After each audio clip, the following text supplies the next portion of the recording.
Yes. Everybody was asking who's the beauty behind the bar, and we got it right here. We got Miss Shanae, the beauty at the bar. Welcome to the Labor Lounge. What's up? It's been long awaited to get you up here, but we finally got you here, and I'm super excited to have you on. I want to thank you for coming and spending some time with us tonight. Thank you for having me. Absolutely. We wouldn't have it any other way on a Friday night. So, listen, we're building this platform because we are into serving the people who are out here serving people and people making an impact on people. And you know what? I've heard through the grapevine that you got a story that I want to be able to put out here and share with the world because let me tell you something. With what I know, you ain't leaving nothing on the table, young lady. You're leaving nothing on the table, and I want to get a little piece. So you know what? I made a vow that I'm surrounding myself with great people all year long. We go build connections, and we go connect people to other people, and we just go continue to grow together. Okay, let's do it. That's what we're doing. So before we go ahead and get into anything formal, won't you go ahead and we've already introduced you. Just tell us a little bit about yourself. Tell us who you are, what you do, and we go from there. Okay, well, I am Jasmine Shanae. I am the owner of Beauty at the Bar. I am also a representative for Intel Travel. I am a travel agent. I am also a certified notary. I can also am a signing agent, a permit runner. And I also am a model. So I have a lot of hats, but I'm also in the legal profession as well. I am on social media at Beauty at the Bar. That's where you can find my bartending stuff, and there will be more socials coming for the travel agency and notary situations. So that's how you can find me. Yeah, wow. See, I told you, nothing left on the table. You talking about many hats. You like the female version of Uncle Ruckus. You know, it's hard out here to snort. It's hard out here to snort. It really is. No, there's a reason why. So to kind of start getting into it, Elbow Z, just to get you started. About 23 years ago, I was homeless. I lived in a homeless shelter. I had a baby in my belly, and I had a 3-year-old on my hip. Family was like, I love you, but I can't help you.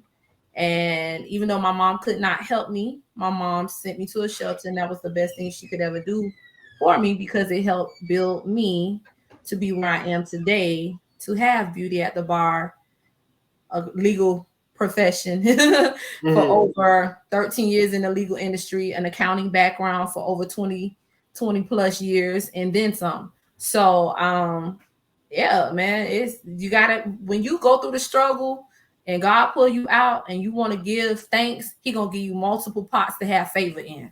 That's all. I stay eating. He made sure I'm always eating. That's interesting.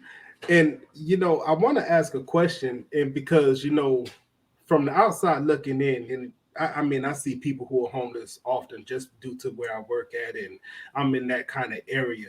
And sometimes it's hard to fathom. You ask yourself in the back of your head, like, how does that happen? So would you like to unpack any of that story? Like, how did you end up getting to that point? Sure. So I was 19 years old at the time. I was living, me and my aunt were living together. I wasn't mature enough I had graduated, left home, moved to South Carolina with my grandparents, came back. And I, was trying to work and get myself established, and things just didn't go well. You know what I'm saying? I really couldn't maintain a job at that time, or whatever the case may be. And, thank God I'm not there where I was, in a relationship with my aunt where things didn't work out between us, but we all good now. That's my bestie. Love my aunt. So I went to my mother, and at that time, my mother was like, she had a man at home. She was like, you can stay here for a night, but I can't help you. I can't. And I said, okay. So I literally had no money in my pocket. 19. My mom took me to Covenant House Shelter in Fort Lauderdale. I don't know if y'all familiar with it. It's right on Seabreeze Boulevard and A1A, so right by the beach. So every morning at 5 a.m. when you getting up to get on that bus to go to the downtown terminal to go drop your baby off the daycare, and you see the water, and you come back home, you see it. you know, I had no choice but to be there. But that was the best thing for me, because when I was in Covenant House, so just give you a brief description of what Covenant House does. Covenant House takes teens, so starting about 13, I think it is 13 or 14, I could be wrong, but up to the age of 21, they will house you, take you in, and they will put you in the program. And then the program, you get how to write a resume, etiquette on interviews. They give you clothing to help you dress for an interview. They might actually help you get an interview. They have connections with different child care facilities if you need to put your kid in daycare so you can work. So while you're there, you bunk in a room with other girls that might be in the same situation as you. So I was in a room with like 4 other mothers and their kids. You know what I'm saying? And we had chores. We had to clean. We had to go to meetings every night when we came in. Curfew was a certain time. They would give us free bus passes to get to said jobs. On the weekend, that was your chill time. If you wanted to, you know, go hang out on the beach on the weekend, whatever. But Monday through Friday, it was straight business. So they helped me. They helped me out. I ended up, while I was pregnant, getting a job at the Holiday, the Days Inn right here off of Sheridan in 95. So I used to get on a bus, go to the terminal, drop my kid off to school, get on the bus again, and take the bus all the way from downtown Fort Lauderdale to Hollywood. And I would clean beds and toilets. So I know the housekeeping game. That's how I learned how to become a housekeeper. So while you're in Covenant House and you're in that program, if you're starting to do really good for yourself, they will refer you to another program to get you up out of there. So the Salvation Army comes in the tie. So you can either get into a transitional housing program, or maybe even get into an actual apartment or something of that sort, depending on what your situation is. So from there, they put me in a place called Covenant House. Covenant House is an apartment complex in Hollywood off of Sherman Street near Dixie Highway. So 20th and Sherman Street. Very nice 2 sets of apartments. And in that program, you work, you give them your paycheck, they make you open a savings account, and that money that you pay them for rent, they're saving that for you to get out and be on your own eventually. Wow. That money is going to be used to help you put your down on your apartment, you know, first, last, security, whatever the case may be. So while I was there, I gave birth to my son. So I was there going to their meetings. I was working. They provide you with a fully furnished apartment. They help you get food stamps. They help you get everything. And it's owned by the Salvation Army. It's a really good charity. If people wanted to donate to them, you can directly donate to Covenant House. I've actually had where my jobs do like little donation pools, and they actually have given to them on behalf of knowing that I was a former resident of said program. So you're in that program and they help you as much as they can, but you're working to help yourself. And eventually my son turned 1. I did 1 year in that program, and then they helped me get my first apartment, utilities, lights, everything was taken care of. Some from the state, but the majority of it was from money that I worked and they saved for me. Wow. That's an awesome program. You know, I've heard of another one, was the Ronald McDonald House. Yeah. You know, I would always see those particular charities at like McDonald's, whatever the case may be, they ask you to donate. But it wasn't until a friend of mine had to go ahead and like become a resident over there. And the way that they helped her, she was like, yo, I didn't know this was like this, but I'm glad that they were here. Like things like that are real that people don't know about, you know, correct. Especially when you're going through some type of situation, you're stressed out, you know, you're not all the way thinking clearly. You kind of desperate, like, man, I need to get somewhere. I need to do something. I need some stability. It's amazing what these programs do for people, you know? Yeah. So shout out to, you said Covenant House, right? Covenant House. It's owned by Salvation Army, and it's a transitional housing program. It's predominantly for women and their children, but every now and then they may have a husband and wife couple that is going through a struggle, and they bring them in. And they're individual, fully furnished apartments, so you're not sharing space with anybody else. Right. They provide you, like, literally, they really provide you pots, pans, the couch, the TV, you name it. I was there in 1999. I was out of there into the beginning of 2000. I was there like my son was born October of 99. I was there until maybe about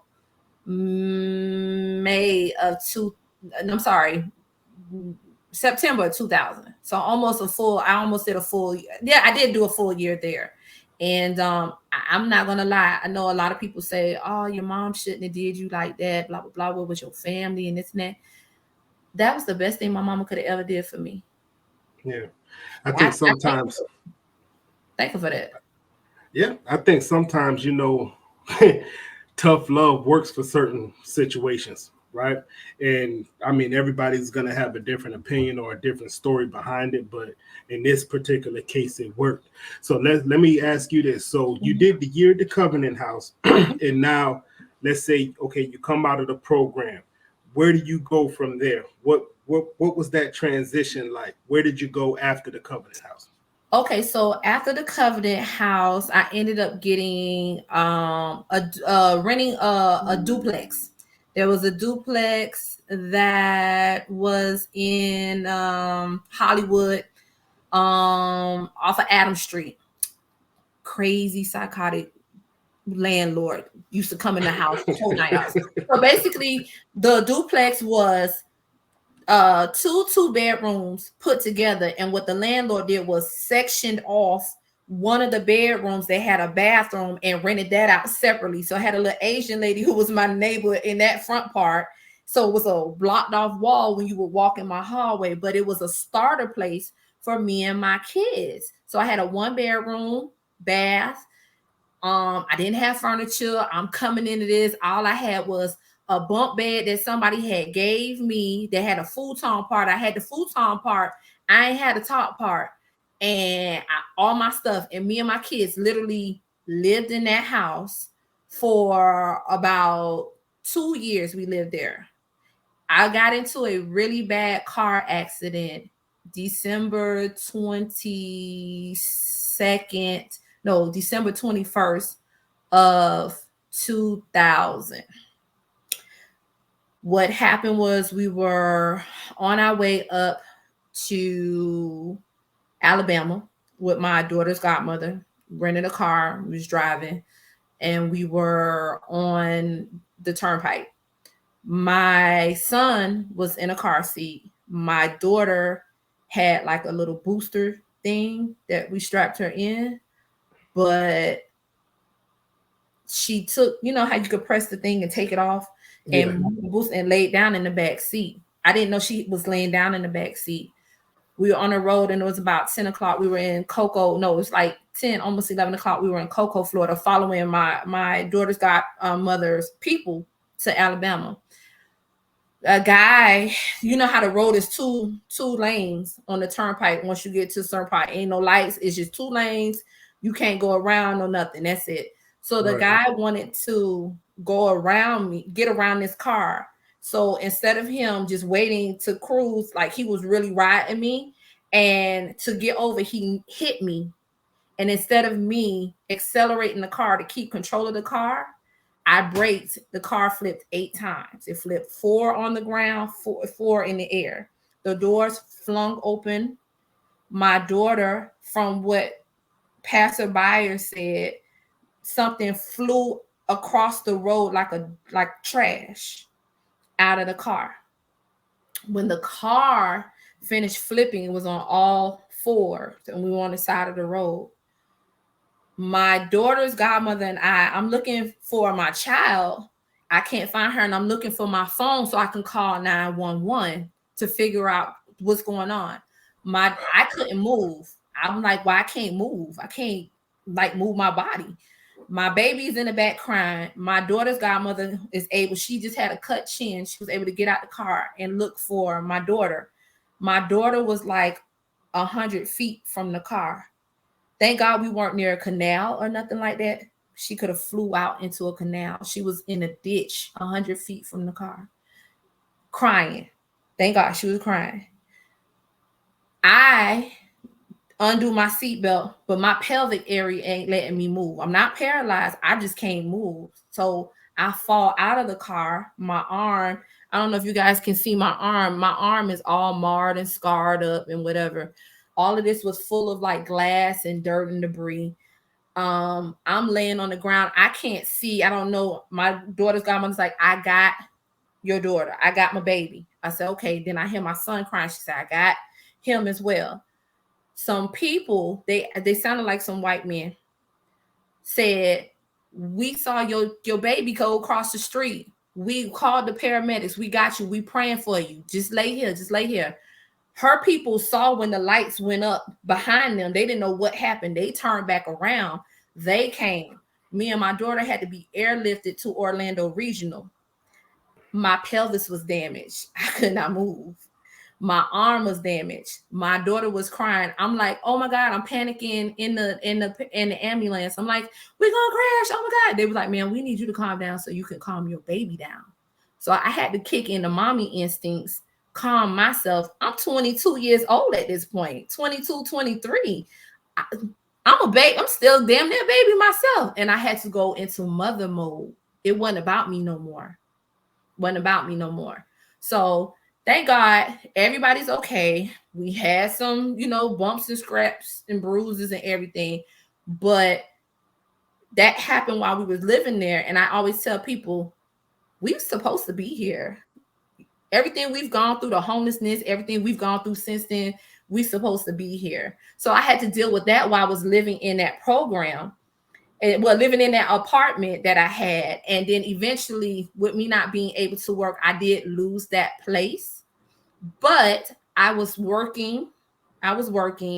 And from there, I got into adulthood to where I started dating someone. We got a place together, the whole 9 yards. Wow. I'm just...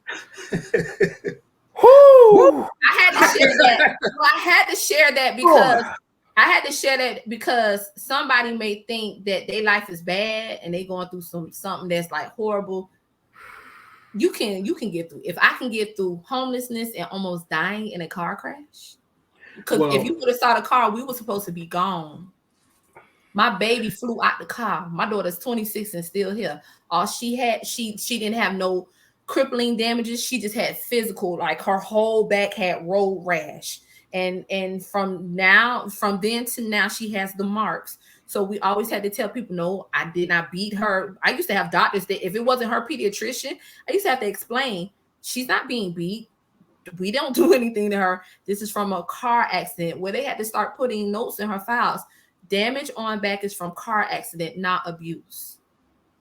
That's wild. Yeah. That is so wild. Like, the last thing you want to go ahead is relive things like that. And it's like every time you go in to get a checkup, you have to relive it. And it's right. And it's like that doesn't sound like an efficient system, right? I understand the point of inspecting things like that, but Jesus, man, that's wild. Okay, you know what? Go ahead, big man. Do your thing, bro. Do your thing. I ain't here to be a Debbie Downer, but it's a good story. No, it's not Debbie Downer, but not at all. I think you're talking to the right one because offline, myself and the professor, we always talk about I don't make excuses for anything, right? Mm-hmm. And I'm listening to this, and I'm listening to the homelessness. I'm listening to some of the adversity you had to go through, and thank God that everybody is okay today, right? Right. But yet you found a way. I think it all plays into kind of your tenacity of all the things that you do today. So let's talk about how you got into the legal field, right? Okay. And then how that transformed into all of the other hustles that you have today. Okay, so initially when I started out, somebody gave me an opportunity to be in the accounting field. So prior to getting into the legal field, I did accounting work on multiple levels. The last major accounting job I did was for Crown Wine and Spirits. I was their accounts receivable person.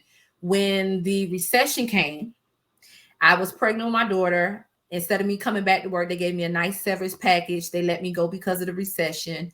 And I had to figure out ways and means in order to, get back into the groove of life. So I started doing taxes. Oh yeah, I do taxes too. Anywho, I got a P10 and all, and it's tax season. Holla. Okay. So yeah, I started doing Warrior taxes. might I started call you. doing taxes for Jackson Hewitt, and then eventually I saw a job opportunity for a law firm where I met your sister. So I got on with this law firm called Shapiro, Fishman and Gachet. And they brought me on into their foreclosure department. When I initially came on, I basically was doing fees and costs. And then they were like, oh, we really like what you're doing. And basically, fees and costs is basically giving the bank information on how much money is owed on a loan that is currently in the foreclosure process. So the bank would know, hey, if you want to pay off your foreclosure, this is how much you would have to give us to stop the foreclosure proceedings, and we can go from there. So after I did that, I moved up pretty fast in that, and they moved me into their court prep department. They used to work us like slaves. They did. But the court preps is basically getting all the documentation, the exhibits, and everything, the mortgage, you name it, whatever is needed for the attorney to go to court to proceed with the foreclosure proceedings. We would create those packs. So we would do hundreds and hundreds. It would be like 3 girls of us, and we would do all the counties throughout the state of Florida that we had to do them for.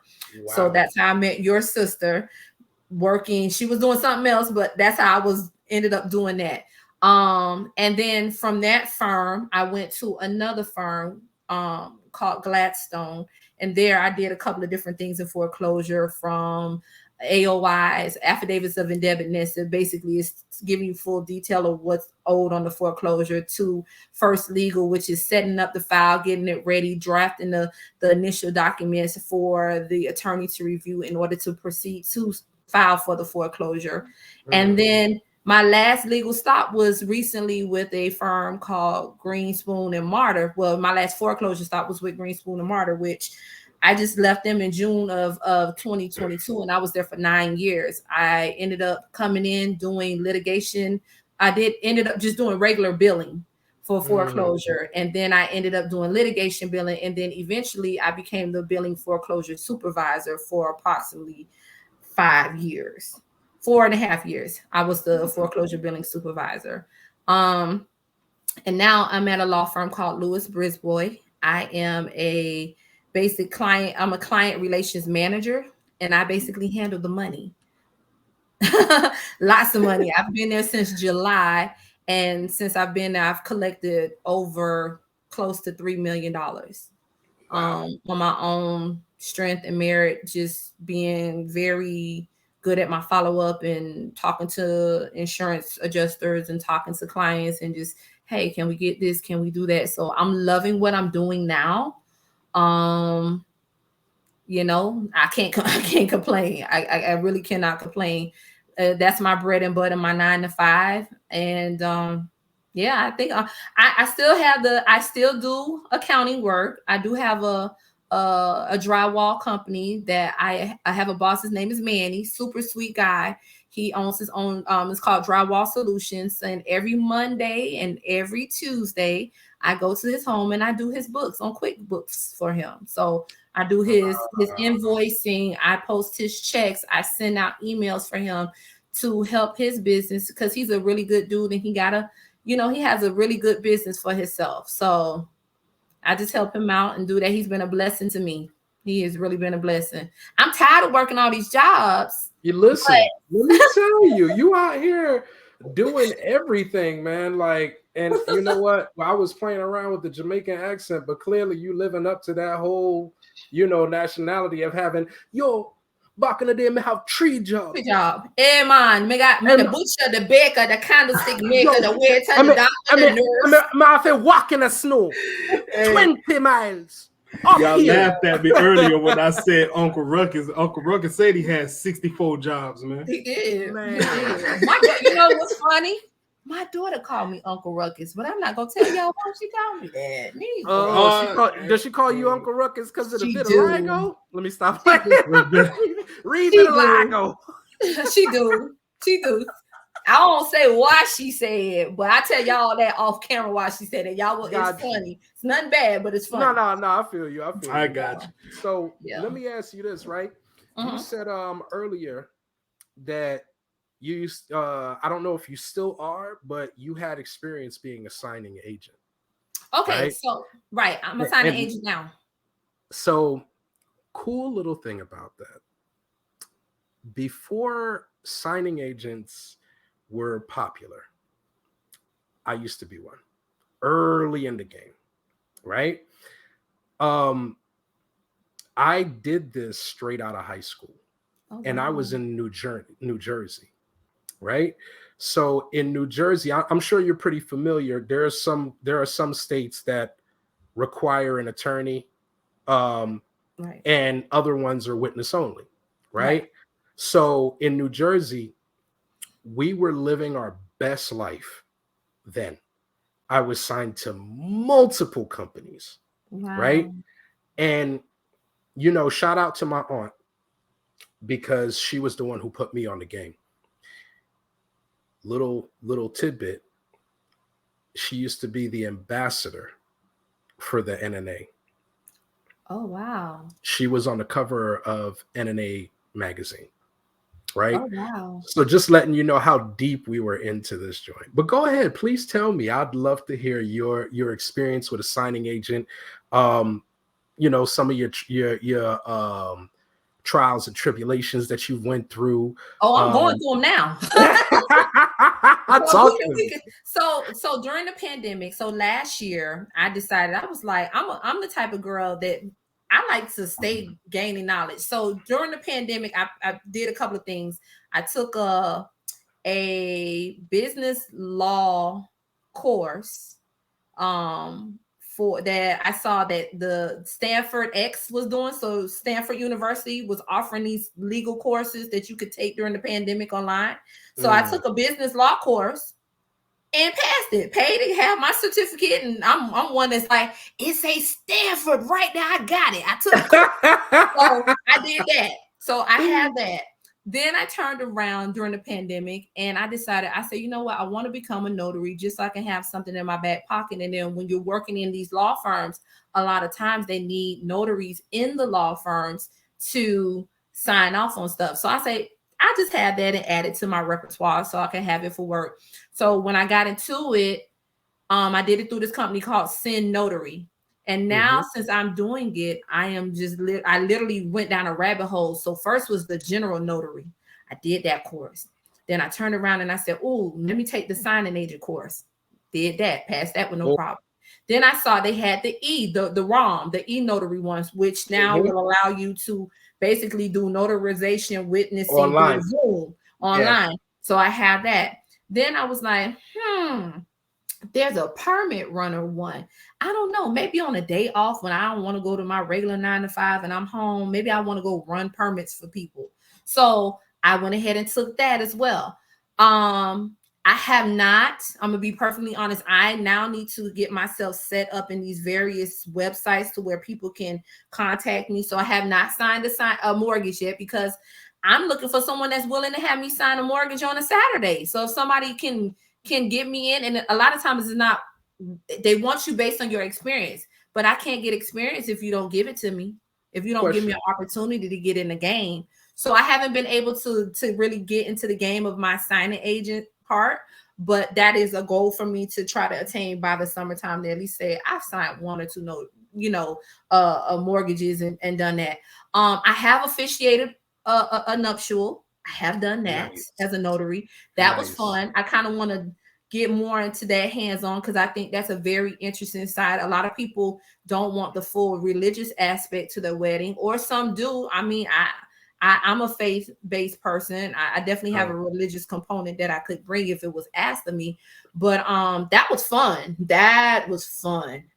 So I was just in the pandemic just trying to always make sure that I had a bag. I'm like, let me just keep adding on to what I have. So God forbid, pardon my French, all this shit stop tomorrow. I'm gonna be okay. Right. Definitely. I'm gonna be okay. I'm gonna go do somebody's hair. I'm gonna go sign, notarize something for somebody. Somebody always want to get drunk. You name it, somebody's gonna always want to do it. So that's how I got into the notary game. But I would love to start doing more on the signing agent part, but I haven't been blessed with that opportunity yet. let me ask you this. Do you have your title producer's license? No. Okay. Mm, So that's something I might need to go get. just a brief synopsis on it because I don't want to hang on it all day, right? Mhm. The title producer's license kind of gives you a step up in the notary game, right? Okay.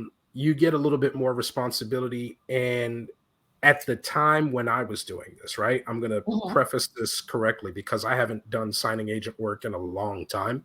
So I Mhm. know things have changed, right? But Mhm. when I did know about this, title producer's license would give you the ability to get higher sums of money because of your qualifications and what you can handle, right? Okay.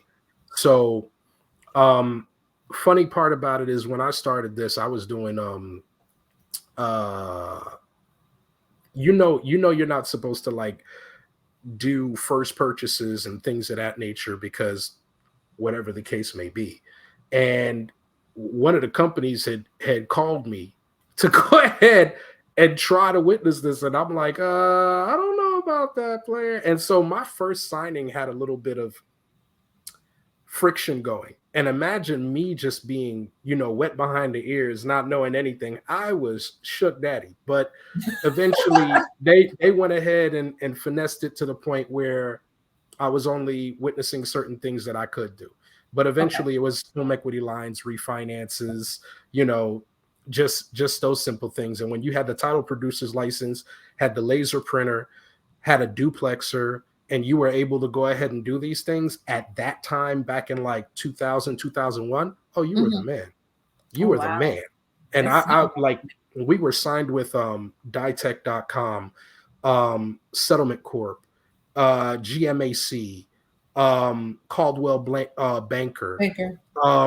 Primerica, all of the big name mortgage companies. They had a list of people, Right. and on the strength of my aunt and on the strength of my work, yo, we were their go-to. My phone Right. was buzzing. I was paying for my school, paying for everything in the whole nine. So just a little synopsis on that. But let's get back to you because this is about beauty at the bar. Oh, that's You know, okay. Well, I took that down. I'm gonna look into that. So thank you for that. indubitably, of course, of course. So now you're about to go ahead and get into signing work. So tell us a little bit about the beauty at the bar. Okay, so Beauty at the Bar is really my first venture for myself. It's my baby. So basically, Big Man is the reason why Beauty at the Bar actually exists. So Shout out to Big Man. Shout out to Big so this Man. is Give a him his full this praises. is a full circle thank you moment. Because not only was I compensated for a vision, I actually was able to have people believe in me to give me that opportunity. So again, I thank you for that, Big Man. So Big Man got married. Was getting well at the time was getting married, and his wonderful sister, who has been my friend, we've been friends. Oh my goodness, I wanted to say about my daughter. My youngest is about to be 13, so 11 years. Me and her have been real cool. We don't see or talk to each other all the time, but when we get together, we have a good time. That's what's And up. she said, "My Hold on, brother." wait. Before you get too deep into that, right?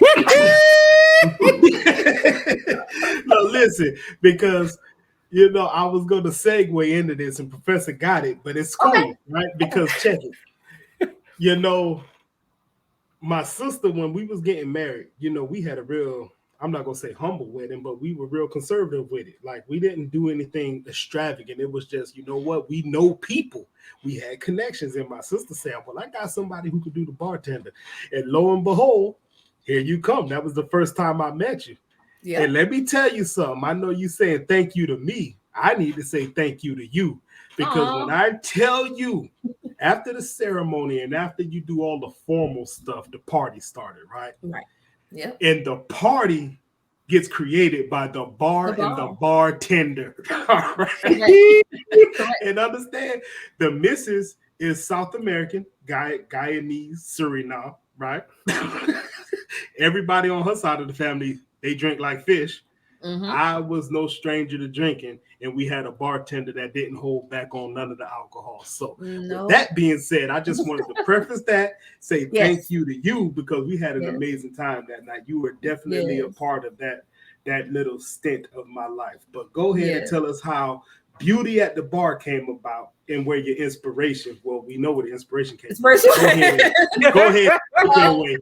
So Regina and I were at work one day talking, and she said, "Jazz, my brother getting married, and I'm looking for a bartender. And I know you told me before that you like, dealing with drinks and stuff like that. And have you ever bartended?" I said, "No, every time I go somewhere, somebody want me to make them something or whatever the case may be." And she was like, "Well, would you be interested in doing it?" I said, "Absolutely." I said, "This is, get my feet wet and give me the opportunity to really go head into it." Because I had did, something for somebody once, but it wasn't nothing really, really major. So when I got there, first of all, just because the wedding was humble don't mean that it wasn't dope. It was cute. It was a vibe.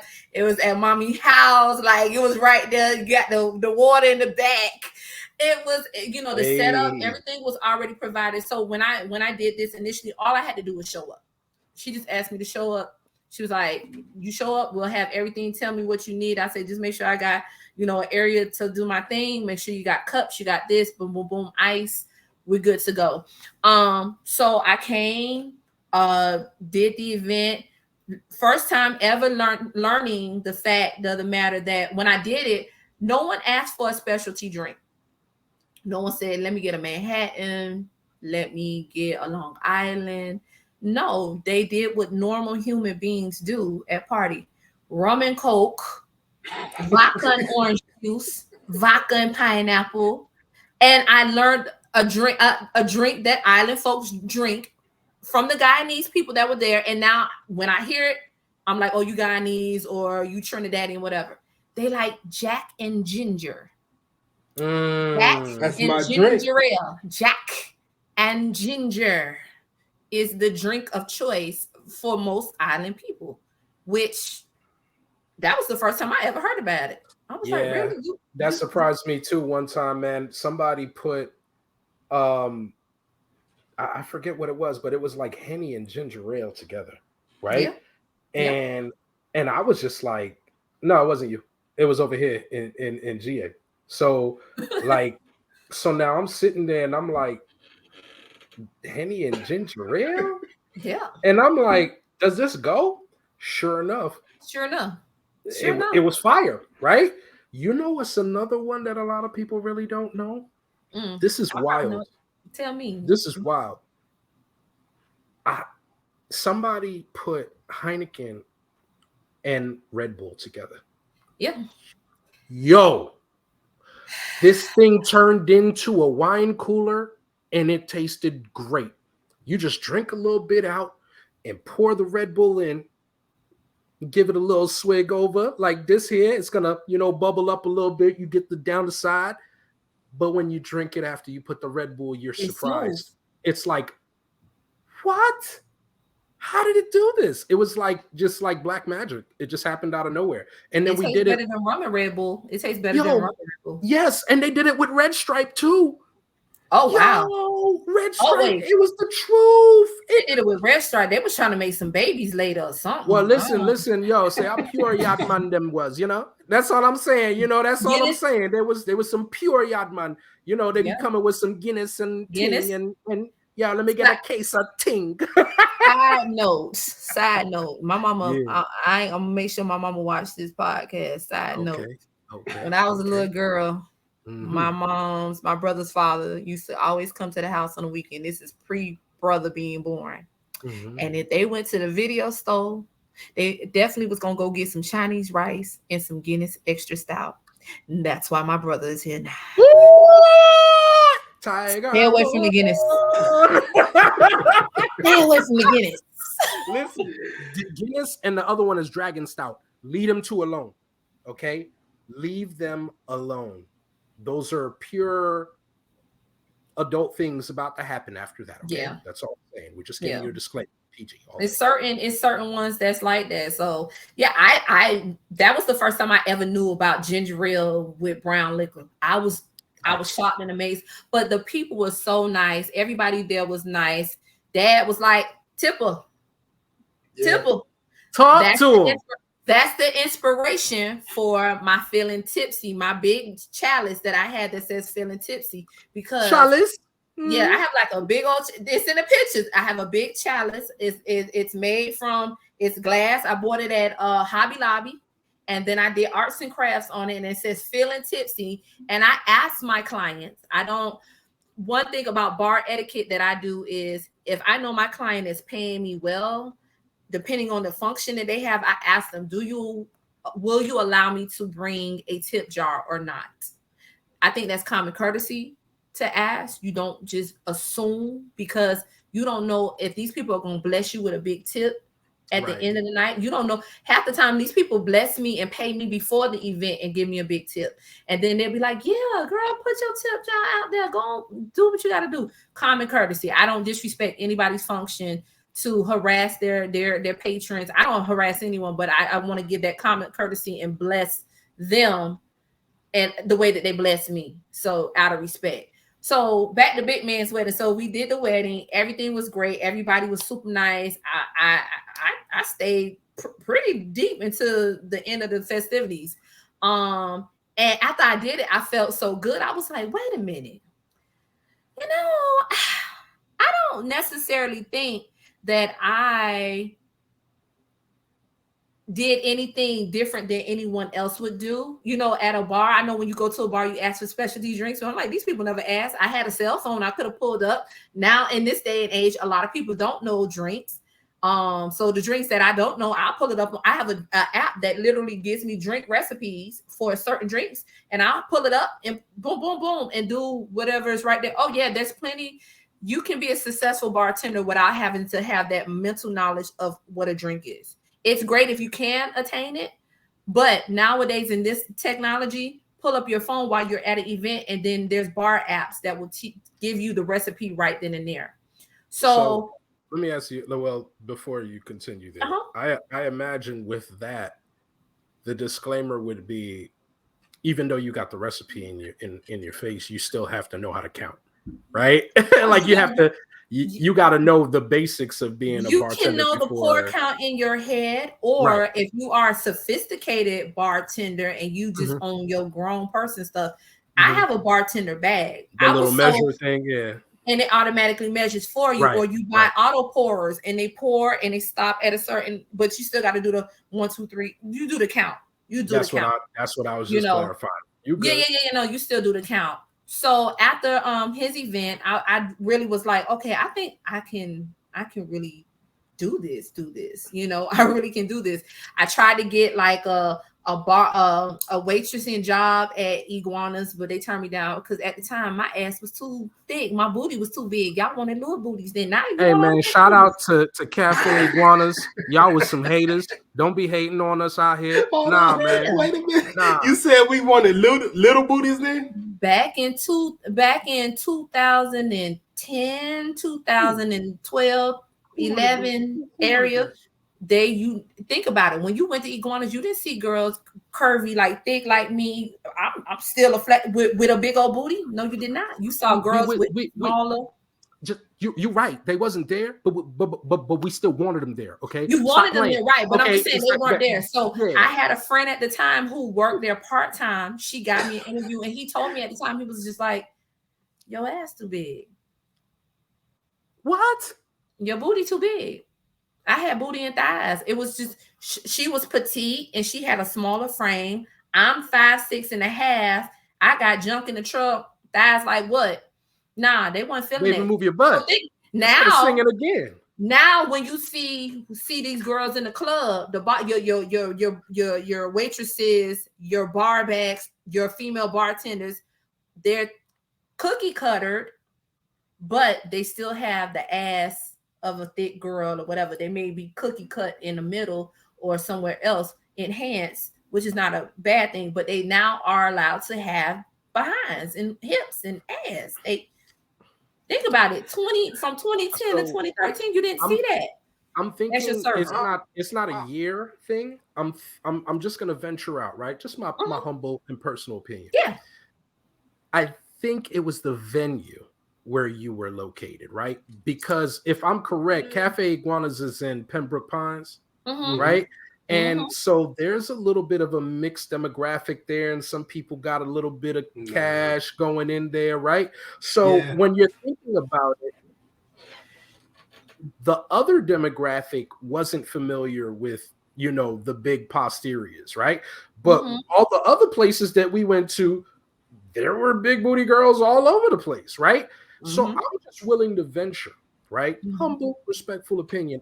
I don't think there was ever an era where big booties weren't in for our demographic, right? I think you can kind of, if you can go back a little bit, outside of the strip. Think outside of the strip club. Think about your regular nightclubs. The girls was not stacked. The girls were not stacked. They were more petite. They had slim. Don't think about strip clubs, because of course the Rolex had big booty girls, Coco's had big booty girls, Foxy Lady, the Mint, all of that gonna always have ass stacked. Hell, Twitchies, you can go find a couple of them. G5, The Office, you gonna find them stacked. You don't think the owners might have had something to do with that? Like not the people that were there, just the owners who hired the people? Right, no, that's what it was, because remember, got you. From a certain period to a certain period. Right now, having all of that being stacked up is in. It was not really in your regular standard club. Think about Hooters. Okay, that makes sense. Think about Hooters. Do you now see that Hooters is hiring big booty girls? Yeah, but Hooters is a different demographic. I do see that though.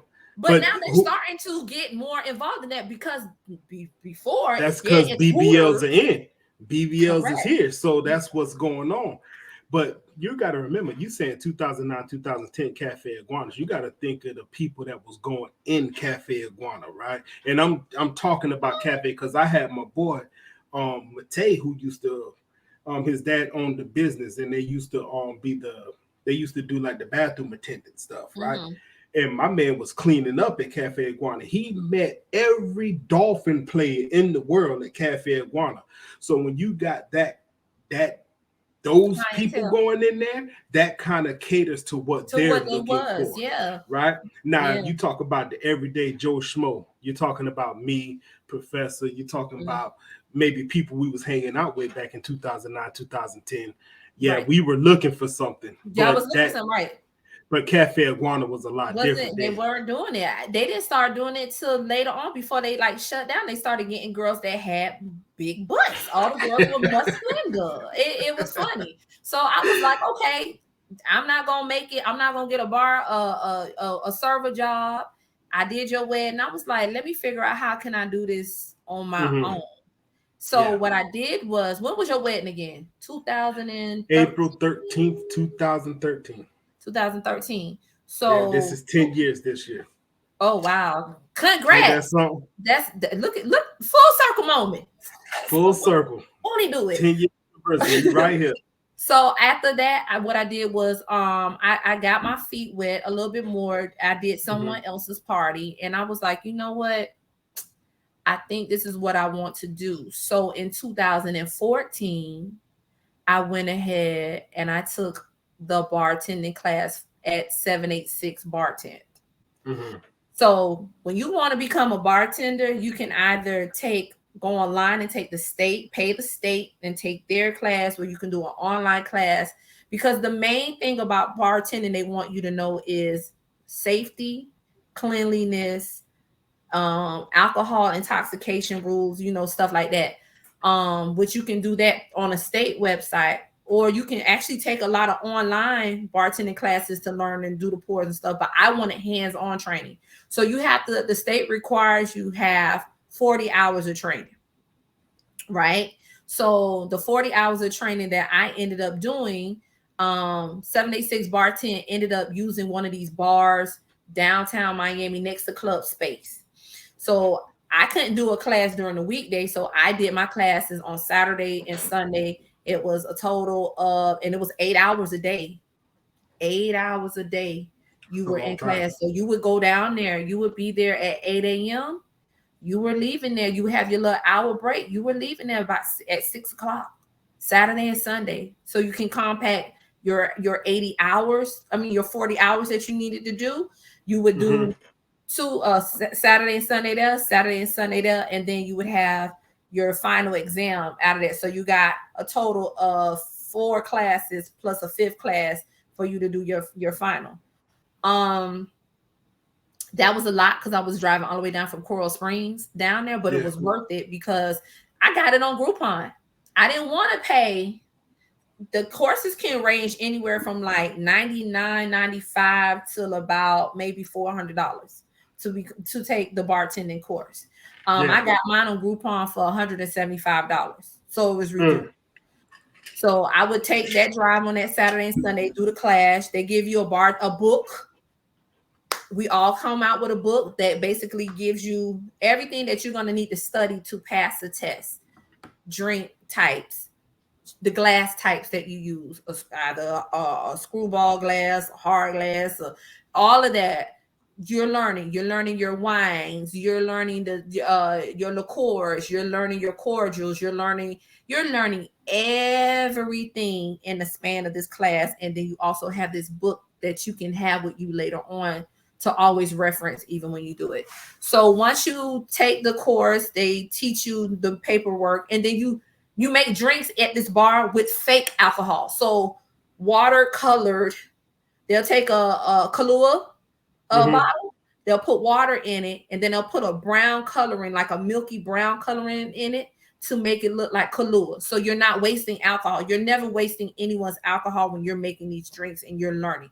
You're doing it with fake lemons, fake cherries, fake oranges, so you can combine your drinks to make it. So part of your thing is the rules, the safety, the cleanliness, and then the portion of making drinks is a part of your final exam.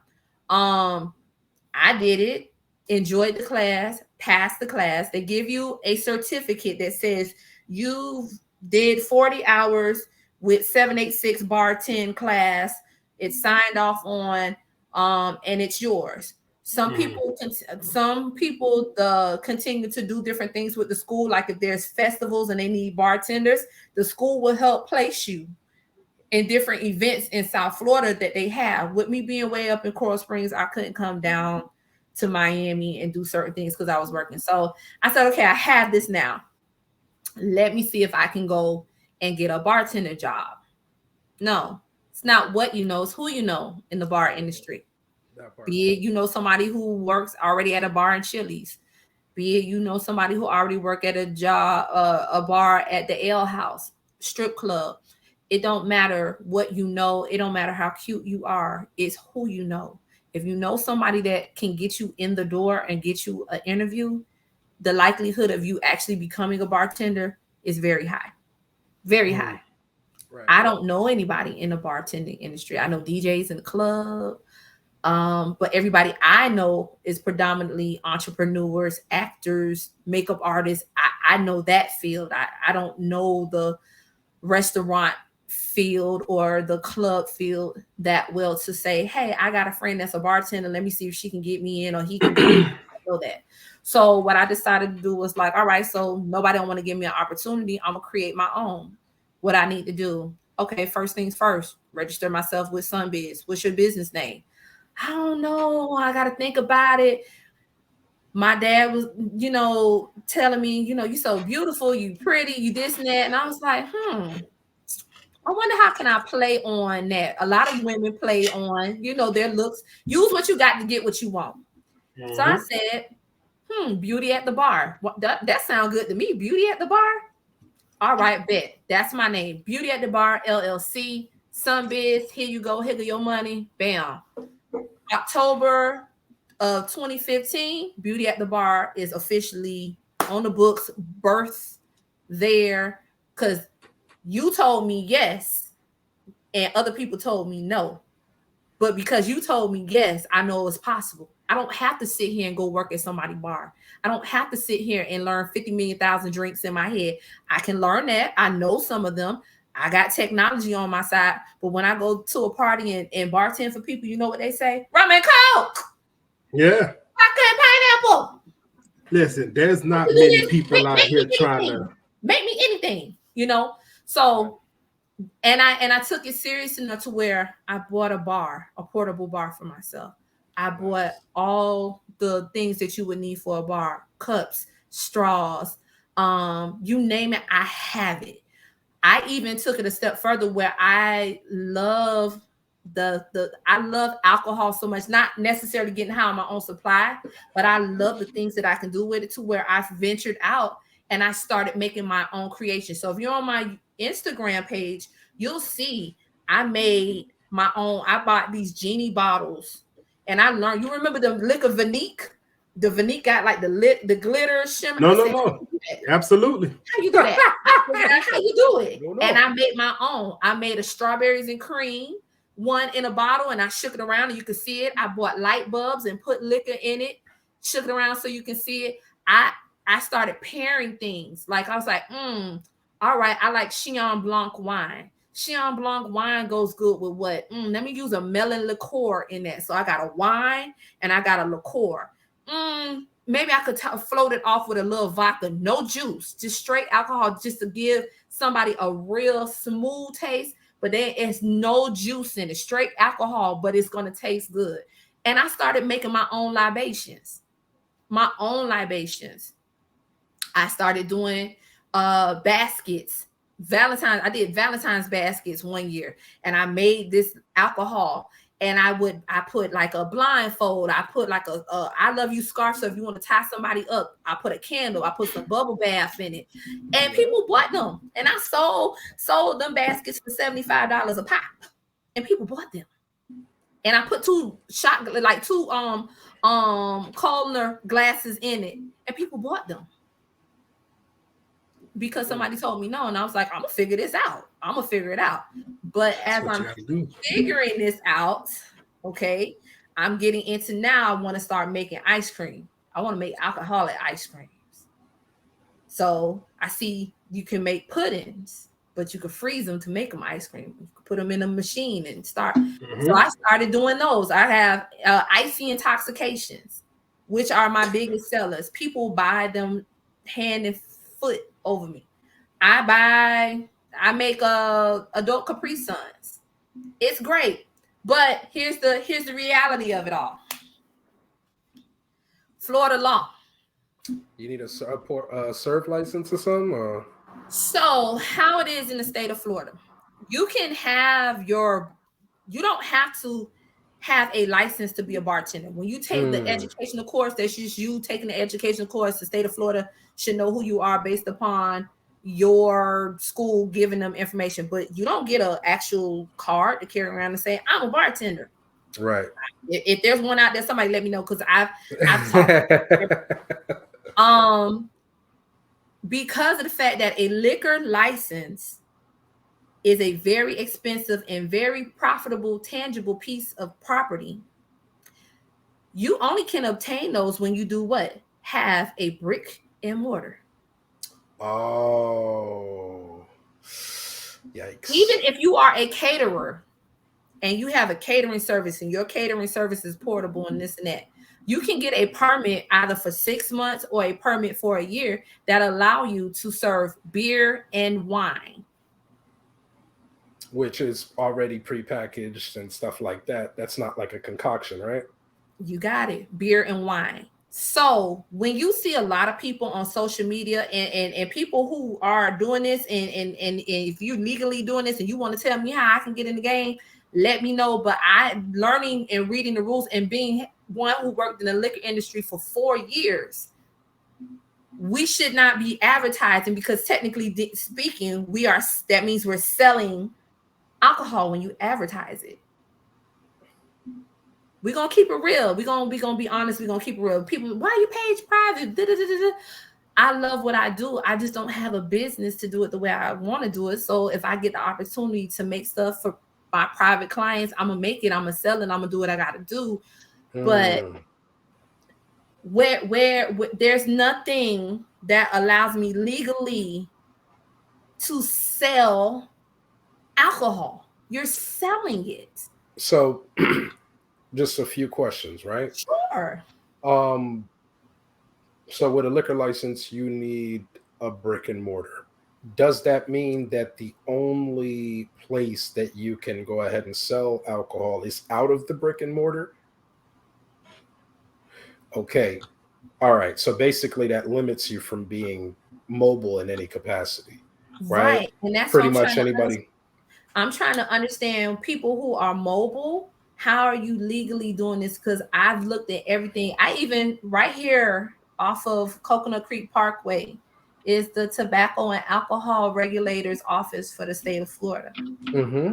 I went in there and I asked, and the lady said, there you would need a liquor. There's no license that you need to do this, but you would have to have get a liquor license in order to do so, to sell it. But most liquor licenses are given to what? An actual brick and mortar building. You don't. Who do you know that is that's going around in a mobile kind of capacity selling alcohol that actually has a liquor license to sell said alcohol? No, nobody to my knowledge, right? Not to me either. My thought process is this: how do people sell alcohol online?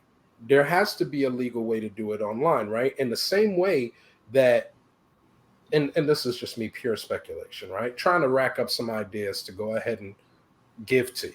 Wait, when you say selling alcohol online, are you saying an actual business that's selling you bottles of alcohol, like a actual liquor store, a liquor vendor, like your distributors? What capacity do you mean sell online?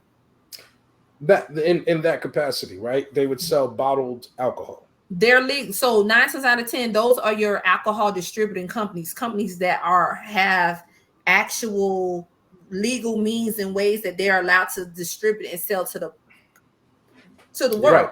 So that's like your Southern Wine and Spirits. That is an actual distributor where you can buy alcohol. They have the legalities where they can sell. They don't need a liquor license because they're not serving alcohol versus selling. You get what I'm saying? When you serve and sell, it's a totally different beast than selling, becoming actual wholesaler, distributor. That's a totally different entity, a totally different situation. But actually selling and serving alcohol, that's where you come into the legalities of needing a liquor license. So let's delve into that a little bit. A liquor license can go as cheap as maybe 10 stacks, maybe, and that is just, you gotta be in like bumfuckville, Florida, where ain't nobody in there really drinking, right? Up to at least $200,000 or more for a liquor license, depending on where you are. Okay, depending on the potential, I guess, that you could potentially earn, I'm guessing. Right. So here is something that you can think about. Every year the state of Florida has what they call a liquor lottery. Okay, this is for people who may not have the equity to get a liquor license but want to try their best to get it, right? So every year, September to October. So it's like the second week of September to the last third quarter. Yeah. Okay. The state opens up the Florida Liquor Lottery. Now you can go online to the DBR for the state to that's their website to do it. The alcohol basically it's for business, the business site for the state that allows you to either print the form so you can do a mail-in, or as I've done it the year before last, where I actually went online, filled out my information and paid for it online. But you're allowed 100. Okay, so for every county that they're putting up, they'll have a listing out, and they said, we're going to go ahead and we're going to put in this lottery 5 liquor licenses for Polk County, 2 liquor licenses for Miami-Dade County, 3 for Broward, 6 for Monroe. They're going to tell you how many licensings that they're going to put up in each county, right? You are only allowed 1 entry per county, okay? And that entry is going to cost you $100. That is that is worth the possible loss. You know why? Because if you are lucky enough and they do the draw, they go ahead and they take the money from September to October, and then they turn around and they do the actual drawing in March. They do the actual drawing in March. Mm-hmm. If you are lucky enough to where you have won one of those licenses, that $100 or be it $1,000 you may have dropped if you did 10 entries, one for each different county, that is worth the loss, worth the gain or the loss, because you have literally gotten yourself something that's so tangible that is possibly going to make you millions of dollars. This is true, right? But I guess my concern would be it's a lottery, right? Mm-hmm. So the potential is, for me, the value of it is going to be if you make it early on, right? Because if you don't make it, and I don't want to be a pessimist, right? But I'm just looking at things in the totality. Let's say I apply 1 year, right? And I say, man, I'm going to do 10 entries. I ain't get it. All right, cool. Don't matter. We're going to go back next year. Tax write-off. 10 entries, right? That's right. Tax write-off. But wait, what I'm saying is this. Say this happens 10 times in a row. At this point, you could have literally bought your liquor license, right? Because that's 10 bands over the course of that period of time. But then again, it's potentially you could get it at 10 bands. There's no guarantee at 10 bands, right? That's the cheapest you could potentially get. Possibly, yeah. Yeah. So it's like, for me, it's like it's really a crapshoot. I mean, I see the value in it. What you gonna say? We're gonna show you why devil's advocate. It can be right, but it ain't. Right. Go ahead, big man. Because back when you're talking about 2007, 8, 9, right? Mm-hmm. I was trying to acquire a liquor license because I was partnering with some people. We were trying to get a spot where we could open up a club, right? Right. And we were trying to go about the liquor license, and we were looking. Now we're in South Florida, right? Mm-hmm. So we're talking about $30,000, $40,000, $50,000, $60,000 was the prices we were looking at. Right.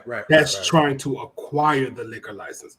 Gotcha. So when she was speaking of depending on where you're at, that $10,000 is still not a small sum of money. And she was talking about Podunk, who knows where, Nebraska somewhere, right? So I mean, we're talking. Well, not Nebraska, because we're talking about Florida, right? Okay, well, whatever. I get what you're talking about. Podunk, some little country gotcha. town, right? So now we got down in Florida, it's gonna run you hundreds of thousands of dollars to get that liquor license. Right. So what we were actually trying to do in the days when we were trying to do it was find somebody to partner with and take points on the liquor license, because it was no way we were going to be able to go and finance and afford a liquor license. But if we could find somebody to partner with and just get points, eventually you'll get to the point to where you can go ahead and start delving out on your own. Right. So here's the kicker. So piggybacking off what Big Man said. So say you invest the money. Say you invest the money and you actually get it, right? Right. The value of that has more value than the $100 that you paid, because one or two things can happen. Well, three things can possibly happen. So when you first get it, if you don't have a business plan in effect where you're going to be able to utilize this license, you take it and you put it in the escrow. You let it sit in escrow for at least 2 years. Okay. You let it sit, you put it in escrow till you figure out what exactly you want to do with it, right? So that's option one. Option two, say you want to get it, but you want to sell it. Whatever the value of it is, you can then turn around and sell it for that value or greater through a liquor license broker. You will be penalized if you sell it within that 2 years of having it. Actually the year of having it. So you will have a penalty because you've only had it for a year and you want to sell it. So of course, you just like when you take out your 401k, you get penalized, you're going to be penalized on it. That's option two. Option three is you go ahead, you open a business, you keep it, and depending on what county you did it in, Florida is alcohol crazy. No matter, you got one for Orange County, you up there with Mickey Mouse and them gonna get tipsy. You that is going to do whatever business you're going to have that's going to sell alcohol and liquor. You're about to get paid off of Disney, off of Mickey ass getting tipsy. Okay, it's the kids. It's the kids. Right. You blessed. If you are blessed and highly favored enough to get it in Broward or Dade County or Palm Beach County, you are sitting on liquid gold. Do not sell it ever. Hold on to it. If you don't have the business to do it, you partner up with someone and you let someone open their business and they work off your liquor license and you get paid. You set up a system to where you get paid weekly, monthly, however you want to do it. You go into business with them and they're working off your license, and you get you a legal document drawn up, because if they fuck up and they do anything to jeopardize your liquor license, you need to come after their asses later on. Right. A liquor license is a form of generational wealth. That's the best way I can say it, because it's something that's going to always make you money. I have a cousin. She had a liquor license that she got eons ago. We were talking one day I have an aunt that just turned 104, but this was like at her 102 birthday party. So we at the house and we chatting it up, and I was telling her about the business. I had some of my ice cream. She had one. She loved it. And she was like, cuz, you need to get yourself a liquor license so you can get you an actual storefront or something where you can sell it, right? And she said, I had a liquor license back in the day and I shouldn't have damn sold it. She said, because I would be making money off of that today. It is a form. The best way to explain it to people is a form of generational wealth. So if I got to take that risk every year, I didn't do it last year. But I did it the year before last. I put up $300. My brother put up $200. My brother knows that I'm not going to shake him out of no money. I'm fair and balanced. All right, both our names are going to go on this. If we hit, it's ours. Not mine, not yours, ours. Right. We didn't hit. It's a tax write-off for me. I'm putting down that I invested for my business into a liquor license. I give it to my tax man. Here you go. It's an expense for my business, because it is. It's me trying to better my business and go from there. It's worth the risk. It's worth the risk doing that versus you going out here playing the regular Florida lottery. So let me ask you this. When it comes to renewals with the liquor license, is there a renewal, or do you just have it indefinitely, like as long as you don't mess it up or sell it or anything like that? Yeah, I mean, any license that you have a renewal, but you're not paying that price on it. It's just like your regular small fee just to keep it updated or whatever the case may be. But it's pretty much etched in stone, to my knowledge. Now I haven't gone even further because I'm like, I just want to see, can I get my hands on one? Right. But and viewers can chime in, because again, this is a whole learning process for me as well, because I only see so much that I know I can do. And if there's other channels and other means to do stuff, I would love for somebody to school me, because I'm down to know. But I think it's just like you paying like how with Sunbiz. Sunbiz, you pay every year. We're the only state that make you pay every year to renew your business. You don't business license. You don't do that in Georgia or Texas. Right. Go figure. But I think it's just a small fee every year to just keep it updated or whatever the case may be. But once you buy a liquor license, it's gonna pay for itself. That's a fact. It's gonna pay for itself. You're gonna get your investment back 10 times or more or greater. So when we get our liquor license, right, we're gonna go into business together. We're gonna make sure we hire bartenders with the big booty. Right. Boom! I second that. We're not having no pencil thins in there. And we're gonna keep it grown and sexy. We're gonna have women of a certain age. Ain't nothing wrong with having women in their 40s that are bartenders. We ain't gotta keep having it to the young guys. I want the young girls to eat, but it's a lot of old heads want to eat too. It's a lot of sexy older women who want to do this too as well, So people thought this is what I was working on at one point in my life. This was maybe about 3 years ago. I was throwing around this idea like, man, we need to open up we need to start throwing grown and sexy parties. And we need to have like an age limit, not 21. It needs to be like 25 or 30 or better. It needs to be 30 and up. Yeah, 30 because up. I listen, I can't get into the club with these little kids now. I'm not getting sturdy with you. No, Right? it needs to be 30. It needs to be 30. And I have a homeboy who wants to open up a spot. We've been talking about this, something like a cigar lounge or something, something. I have an ideal of something that I want to do. I don't want to put it in the universe so somebody could steal it. Yeah. It's my idea. What I want. It's coming though. It's coming. I'm claiming it. It's coming. But I'm gonna be right there. Oh, trust me. I'm gonna tell you offline what it is because you might want to invest. You know I'm all for that. But 30 and up, that demographic is gonna give you what you want. You're gonna get your grown and sexy. We ain't trying. First of all, we old school. We still believe in this.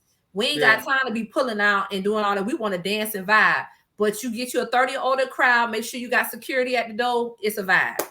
Yeah, that's what I'm gonna say. I don't think 30 and older is gonna go ahead and make it so that they only get this. Oh yeah, these days it's 2023, right? So security is definitively necessary all day. No, I don't understand why people don't have security as it is at these doors and checking and patting people down. You should do that. Hire you some off-duty officers to do certain things like that. There's a lot of or you get general. Like I have a relative of mine, he has a security company.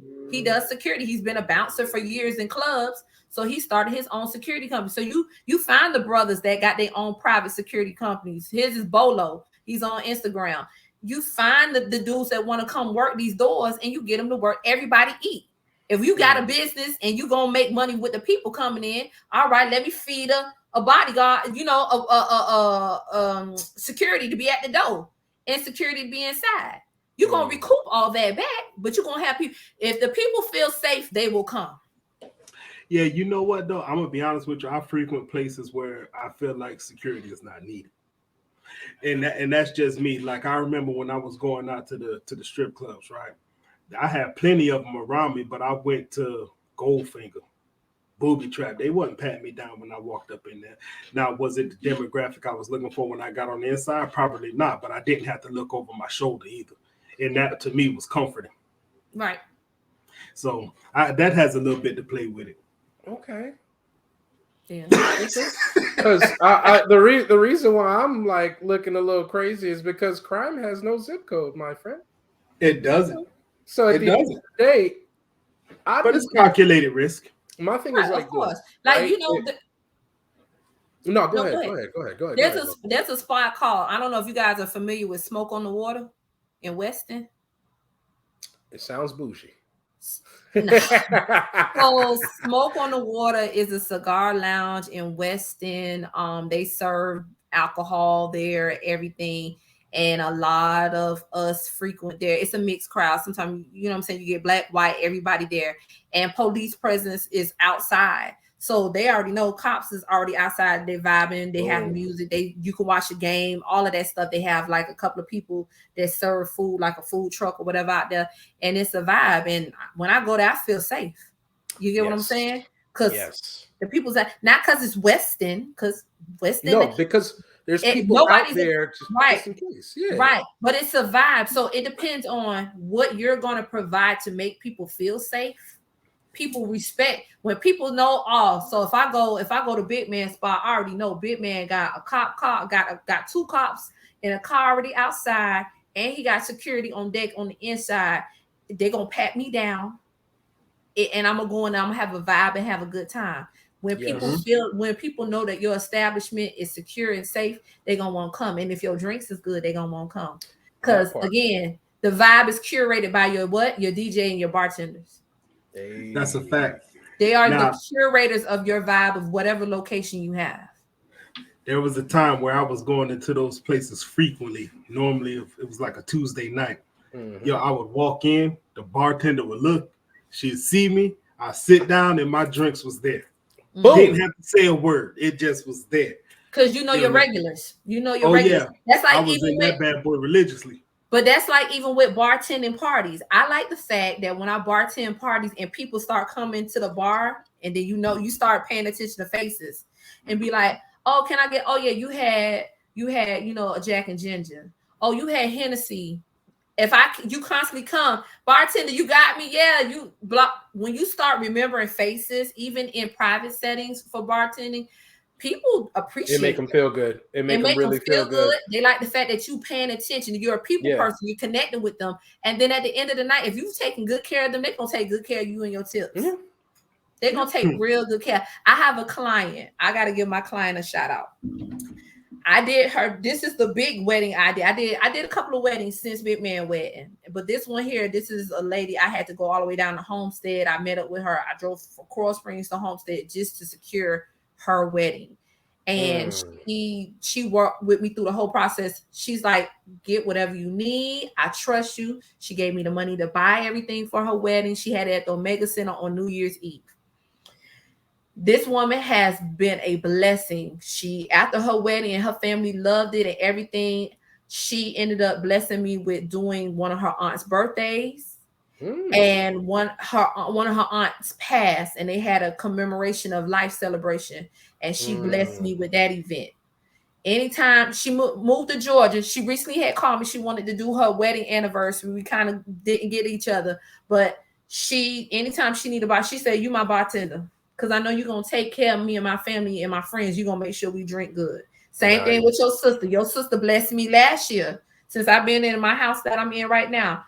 She said, "Jazz, you still bartending?" I said, "Yeah, I don't be posting like that because I need to get better at social media, and that's my goal for this year, to get better at social media. I'm just gonna have to promote my services I promote my alcohol, my cups and my Capri Suns, and I do that for my clients. I'm not gonna lie. At this point in the game, I'm just doing what I gotta do. But your sister was like, "I need you to bartend a birthday for my best friend." I said, "Okay," and they took care of me because she knew I was gonna come do the job. I don't drink on the job. I don't do nothing. They'd be like, "Oh, have a drink." End of the night, everything done. If the person who's paying me at the end of the night has said, "Come and have a shot with us," I try to hold off as much as I can. But at the end of the night, if the person paying me has asked me and I've done everything that's done and I'm walking out the door, then I will oblige. But I don't drink on the job. I don't do none of that. And it's the bartenders that do that. Listen, that the level of professionalism that you have there, that is priceless. Because it's wild because I in my personal life, whenever I'm doing like work for myself or anything like that, I grab a beer, go ahead and do what I do. But realistically, when it comes down to, pardon me, my dog just walked in the room. I don't know what he's doing here. Sitting here wanting to be part of us. But yeah, like a lot of times I'm putting up stuff and I'm having conversations with people and I'm personable. So, people are like, "Hey, you want a drink?" And you got to think about it. You really got to think about it. It's like, yo, is this a test? Like, are you testing me or something? Like, because a lot of people would be inclined to be like, yeah. God forbid something goes wrong and you accepted this drink, that's going to be a point of contention at that point, right? And so, you saying what you saying, priceless. You executing that, priceless. Hats off to you. Thank you. Yeah, you got to take it seriously. So your time as a bartender, right? What drinks have you made your own? What is Beauty at the Bar signature? Let's talk about that. So my personal drinks that I like to make. Okay, I have TikTok too. Beauty at the Bar on TikTok. I even share how to make different things, different drinks, punches. That's what I use it solely for hair and like showing you how to dye hair and hairstyles and also alcohol. But there's one drink that I've been making recently that I have to say I put my foot in it. It's called the Envious Royal. It is made with Crown apple. It's made with I actually blend up chunks of Granny Smith green apples into it, so you get apple bits when you drinking it through the straw. And it also has organic apple juice in it. And when I say it's popping, when you say slap your mama. Slap Oh. it is that good. And it's hard with brown liquor to really make brown liquor, because sometimes brown liquor just need to be by itself. You get what I'm saying? Sometimes brown liquor don't taste good with everything. Like when I curate, like I like to make strawberry Hennessy, right? But I don't make strawberry Hennessy like they do at Fridays with actual Hennessy, and then they'll just take like some kind of strawberry juice or something like that. So I'm gonna share a recipe. I don't care. It's free. I took a recipe that Heather B from Sway in the Morning, she curated, and then I took it up a notch to myself. So when you want to make a good strawberry Hennessy, you know what you need to use? Hennessy Black. Hennessy Black is a mixology Hennessy. It is solely for you to do with mixology. Some people like to drink it on ice, whatever. But when you want to use Hennessy and have that Hennessy flavor and not have it so strong, because Hennessy is a powerful cognac. It's overbearing. It will take over anything that you put with it. But when Hennessy came out with Hennessy Black, they solely made it for you for mixology purposes. So you take you Hennessy Black, right? You take you some strawberries, you cut them up and you macerate them. So you put like a little sugar in them in a mason jar and you let them sit in the fridge for about 2 days. That juice that come from there, you want to use that, right? Get you some Ocean Spray strawberry white cranberry juice. Okay?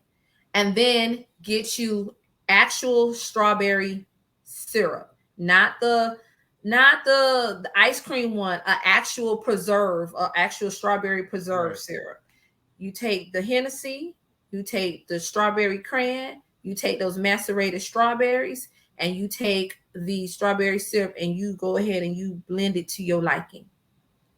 That's how you make a good strawberry Hennessy. Sounds like a diabetic heaven. Sound like a hangover. Yeah, it do too, bro. Like it sound like a good time when you drink. It sounds like you don't have to put a lot of sugar. You don't have to put a lot of sugar if you want that macerated. I don't like to do the macerated strawberries anymore. I just like to wash my strawberries, cut them up and put them in there, and then I pour the Hennessy on top of the strawberries. So while it's sitting there, while I'm getting everything else ready to put in there, the Hennessy is drawing flavor out of the strawberries. Yeah.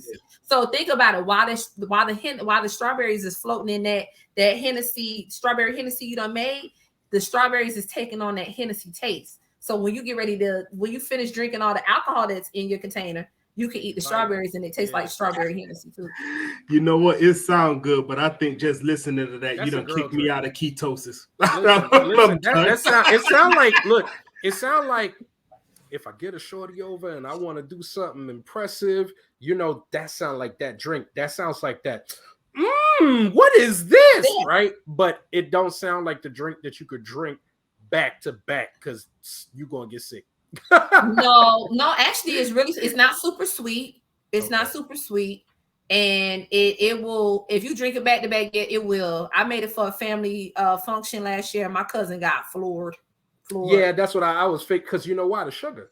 And that's how whenever you add sugar to the alcohol, that joint will hit you. And like alcohol already naturally has sugar in it. That part, right? So because that's why a lot of people want to know glucose. Yeah, a lot of people want to know. Well, why can't I lose weight? You going home every day having a drink. That drink has high sugar content in it. Alcohol automatically has sugar in it. So, but it's a good drink. But you know what? When I went to Pittsburgh last weekend, we went to this BYOB spot. And Bitman and I was talking about that earlier, but you need, even with a BYOB spot, which we don't have none down here really, you still need a liquor license. You get what I'm saying? To have that. But and that helps to take some of the liability off of you as long as you got that license. But right. We had at the BYOB spot, my cousin, he bringing in Douce. My other cousin, he drinking on Crown Apple. So I go get me a bottle of William, whatever it's called. William Evans? Yes, William Evans Peach. Oh my. And I had pineapple juice with it. And let me tell you something. Them same fools was like, why you got that? When I poured it and they sipped it down, cuz I'm not a bar. I actually love alcohol. I love mixing, tasting, and coming up with concoctions. Get that, the peach with some ice and some pineapple juice, and then let me know what you think. Do it. I got you. You gotta give me some time. I gotta go get it. I don't just got William Evans on tap. I'm playing. I'm playing. I'm gonna tell you a drink that was made for me, and it was a bartender. I said, "Man, just make me something." She was like, "Oh, I got something perfect for you," and she makes Crown Apple with cranberry. Oh yeah, man. When I tell you something that was hitting on another level, I must have drank about 4 of them things that night. Take it up a notch. Cranberry grape. There's a drink that I called Eve's Revenge, and then you can tell me why it's called Eve's Revenge when I tell you what it is. But it's Crown Apple with cranberry pomegranate juice. I'm sure it tastes good. It sounds like it tastes amazing. But I'm telling you, it's Eve's Revenge because of what? The apple. Eve ate the apple. Right. And then what does pomegranate juice look like? What does pomegranate when it's on your hand? What happened when Eve ate the apple allegedly? We got menstruation, right? Mm-hmm. That's what pomegranate, if you take pomegranate and rub, that's what they look like. So that's why we call it Eve's Revenge. Damn Eve. That is deep. Like, there's a lot going on. So this is why you're a professional. My homeboy put me onto it, and I was like, I gotta get this a name. He was like, "What name?" Eve's Revenge, because you gave me cranberry pomegranate juice with some damn Crown Apple, and it's really good. Yeah. Try it with the cran pomegranate. The pomegranate just give it a little something. And I know what you being on a keto diet, you can do Skinny Girl vodka. Like, I don't know if you like the flavor of cucumber, but get the Skinny Girl cucumber vodka and get you a light, like a zero sugar or light sugar lemonade. That's a good, refreshing, low calorie, still keep you in your keto realm drink. Let me tell you something. I've learned with keto, you got to be real careful, because if you on your intermittent fasting and you eating a certain way, alcohol takes over quickly. So you got to be real careful, because you ain't got nothing to suck that up. Right? That joint's gonna hit like a lot you harder. Real lean. So you got to be real careful. With all that being said, though, I'm having a great time tonight. So I want to find out this, right? Where can people contact you so we can go ahead and get you starting their parties and get the party going? So you can reach me at Beauty at the Bar on Instagram. My page is private, because I'm just trying to. So they gotta request access. You gotta request, and I gotta see what you're working with. But also I'm on TikTok at Beauty at the Bar.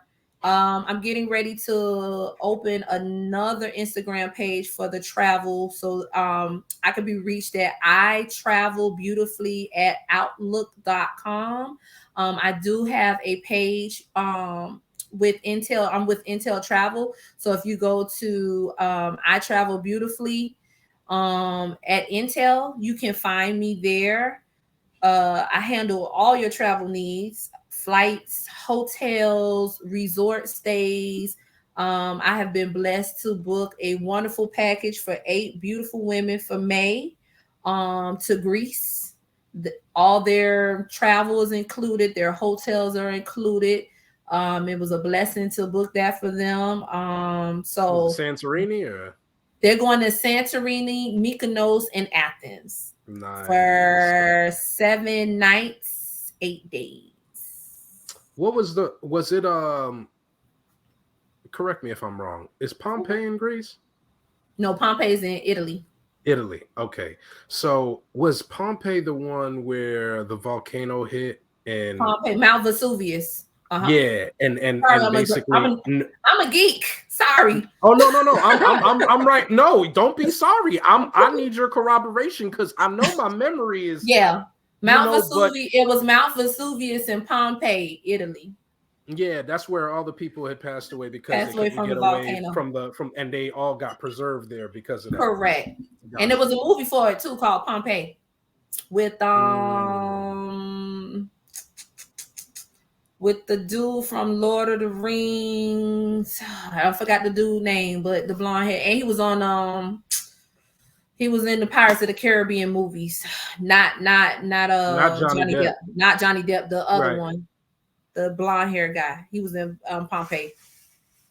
Yeah, we'll get back to that because Italy is a good one too. I have a coworker who wanted to go to Italy, and his wife could travel up until a certain point, but she decided that she wants to wait. So they want to take a trip to Italy right after the baby. Once the baby is born, they want to take it at the end of the year. So Italy is popping. I see. Mm-hmm. What's up, big man? You on mute. I'm tripping. So I do want to take some trips here in the near future. I want to go to Hawaii, but everybody's been breaking my heart because Hawaii is not all inclusive. That is America. So American soil. You gonna go over there and you go pay carte blanche for everything. So. Right. No all inclusive for Hawaii, U.S. Virgin Island, U.S. Guam, nor Puerto Rico. Sorry, anything that's a U.S. territory, no all inclusive because of alcohol, but you can do an all-inclusive in the Bahamas. A lot of people didn't know that there's a couple, there's like 2 or 3 all-inclusives in the Bahamas. Or on my bucket list for this year, Curacao. I want to go to Curacao. There's so many islands about Curacao. Mm-hmm. I want to go to Curacao so bad. Listen, really I'm gonna get in trouble for saying this, but I was at work one day and these people came into the store and I was checking them out. Mm-hmm. And they were talking to me, and I was like, I don't know this accent. Like it sounded Jamaican, but they looked Spanish Dutch. and Dutch. Yeah, I was all kind of like twisted. So I was like, where are you guys from? They said Curacao. But I'm looking at them, and they almost look Spanish. They sound Jamaican. They got green eyes. I'm all messed up. I was like, this is just ridiculous. Like if that's what's in Curacao, I might need to go on a trip or vacation or something. Like, Lord Jesus. Yeah. For real. Like it was crazy though. But anyway, let's get off of that because I'm a dead man now. So